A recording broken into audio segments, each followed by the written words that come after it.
Rebonjour mes chers élèves. Alors, on se retrouve une deuxième fois aujourd'hui, après la leçon de mathématiques sur la division, cette fois-ci pour la grammaire. Donc cette vidéo concerne toujours le mardi 7 avril. Alors c'est notre dernier entraînement sur les questions en grammaire. J'ai vu qu'elles vous posent beaucoup de difficultés, donc je reviens sur 3 cas précis qui vous ont posé souci. Alors il s'agira aujourd'hui de réécrire les questions correctement, ces questions sont mal formulées.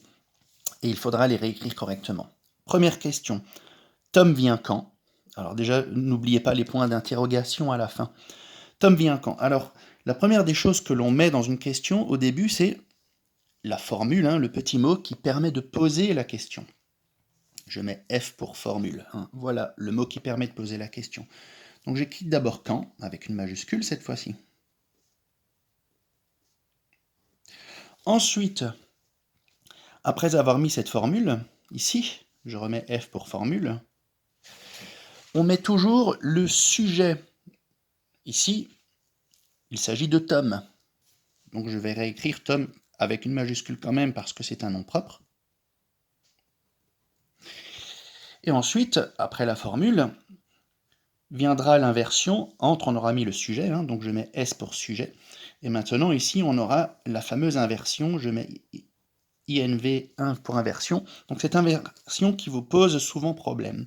Quand Tom vient-il? Alors ici, je vais mettre le verbe en premier. Vient-il? Ce qui vous pose souci, c'est le fameux T. Des fois, vous le rajoutez alors qu'il ne le faut pas, des fois, vous l'oubliez alors qu'il le faut. Alors la règle est très simple. Je regarde à la fin de ce verbe, je vois qu'il y a un T, donc je n'ai pas besoin de rajouter un tiret T et encore un tiret. Comme le T est déjà là, c'est bon, je n'ai qu'à mettre un tiret et je mets le il, le pronom. Et j'obtiens la question correctement formulée. Au lieu de dire Tom vient quand, on dit quand Tom vient-il? Voilà pour cette question. Deuxième question. On se demande si Léa aime les fruits. Léa aime les fruits? Alors, la question correctement formulée serait Léa aime-t-elle les fruits? Donc là, il n'y a pas de mots, de formule. Les formules, je rappelle, c'est quand, où, comment, que, combien.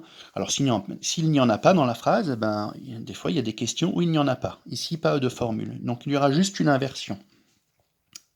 Donc je réécris Léa. Ici, on a donc notre sujet.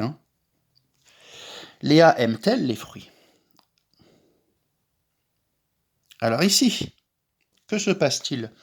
Je vois bien qu'après ce verbe, à la fin de ce verbe-là, la terminaison ne comporte pas de T. Du coup, ici, je suis obligé d'ajouter un tiret, un T et encore un tiret. Et ensuite le pronom elle. Et maintenant, j'ai mon inversion qui est correctement formulée. Léa aime-t-elle les fruits?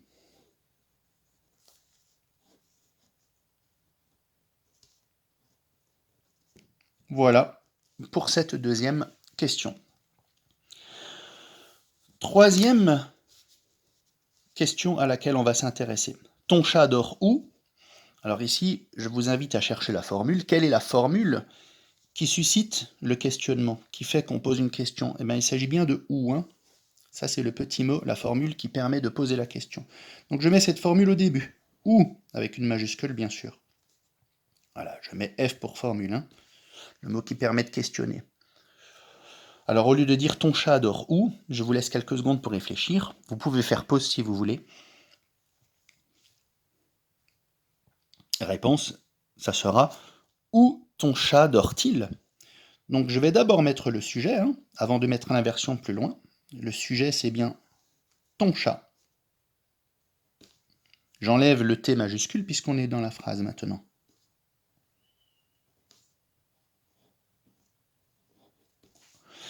Et maintenant, il me reste à écrire l'inversion comme il faut. Où ton chat dort-il?